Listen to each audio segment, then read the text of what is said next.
Ada sahabat Ansor yang menyambut tamu di rumahnya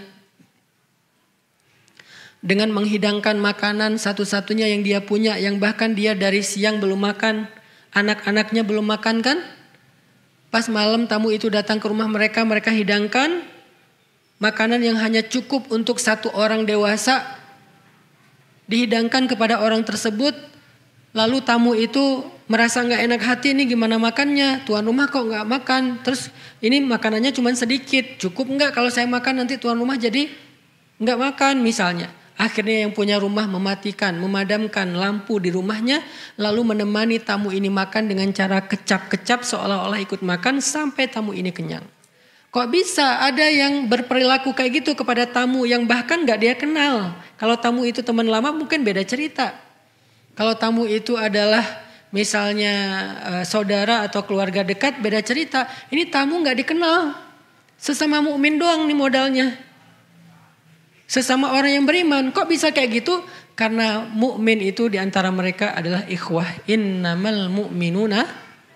Sesungguhnya orang yang beriman itu bersaudara. Jadi dia perlakukan lebih daripada saudara biologisnya. Sehingga dia bisa berperilaku seperti itu kepada tamu. Apa dasarnya? Iman. Asluha sabit. Iman itu mempengaruhi perilaku banget.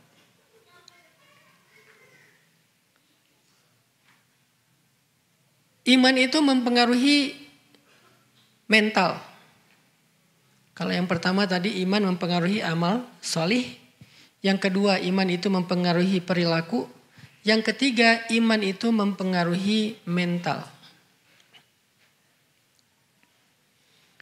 Arti mental, kuat enggak kuatnya kita dalam menghadapi masalah itu tergantung iman. Ada orang yang masalahnya kecil tapi dia bilang, kenapa cuman saya yang diginiin Allah? Allah gak adil. Saya udah gak kuat lagi. Saya pengen mati aja. Dan seterusnya keluh kesah.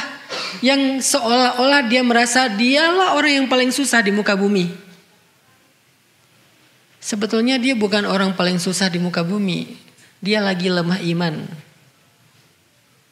Karena kalau dia mau fair, dia mau objektif, pasti dia akan menemukan banyak orang di luar sana yang lebih susah daripada hidupnya.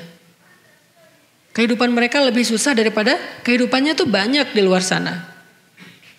Kalau kita mulai sedikit melihat keadaan orang yang di bawah kita, itu nggak perlu susah payah kita untuk menemukan mereka. Ada di mana-mana dan mereka lebih susah daripada kita dalam urusan kehidupan. Sehingga kita nggak layak mengeluh kalau mereka aja nggak ngeluh gitu. Sehingga kita nggak boleh berputus asa kalau mereka aja masih berusaha. Sehingga kita nggak boleh menyerah kalau mereka aja masih berjuang. Karena mereka lebih susah dari kita. Tapi kenapa kita berkeluh kesah seolah-olah kita merasa orang yang paling susah dalam hidup di dunia? Iman. Mentalnya nggak kuat. Hanya masalah perasaan, nggak jadi nikah, diputusin, ditolak lamaran, dan seterusnya. Dicuekin, nggak diberikan harapan, atau malah ditikung temen dalam urusan perasaan nih. Apa yang menjadikan seseorang bertahan, survive, bahkan kemudian sukses, sementara yang lain hampir bunuh diri, ada yang bahkan bunuh diri terus nggak berhasil. Apa yang membedakan mereka? Apakah masalahnya? Enggak. Masalahnya hampir sama di antara mereka. Yang membedakan mereka kekuatan iman yang mempengaruhi mental mereka. Jadi kalau hari ini banyak yang mengalami masalah mental atau mental illness, apapun namanya, mau bipolar, mau skizo, mau apapun namanya, maka harusnya hal yang perlu kita kuatkan adalah akar dari diri kita. Akar dari diri kita itu ada di dalam hati, namanya iman. Itu yang harus dikuatkan. Namanya masalah, semua kita punya masalah pasti. Ustadz punya masalah, pasti punya.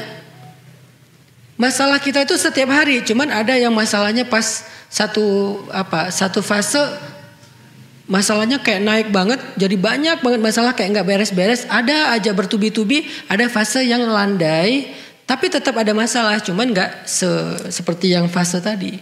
Ngalamin. Semua kita ngalamin, bukan saya doang, bukan teman-teman doang. Kita semua ngalamin fase kayak gitu. Apa yang membuat bertahan? Dalam rumah tangga nih, buat yang udah nikah. Ada fase ketika kayaknya lagi nyaman, tiba-tiba turun sampai nggak kebayang di bawahnya tuh. Kayak nggak kebayang, aduh kok berat banget, aduh kok sesek banget kayak orang nyelam. Ada kalanya lagi kayak terbang gitu, slow, santai, bisa lihat view yang indah. Ada kalanya turun tapi masih nyaman karena ada di daratan atau di permukaan air. Ada kalanya nyelamnya cuma 5 meter, enak juga. 10 meter, 20 meter, udah mulai kayak ditekan, sesek, sakit kepala, telinga bunyi nguing-nguing, ya.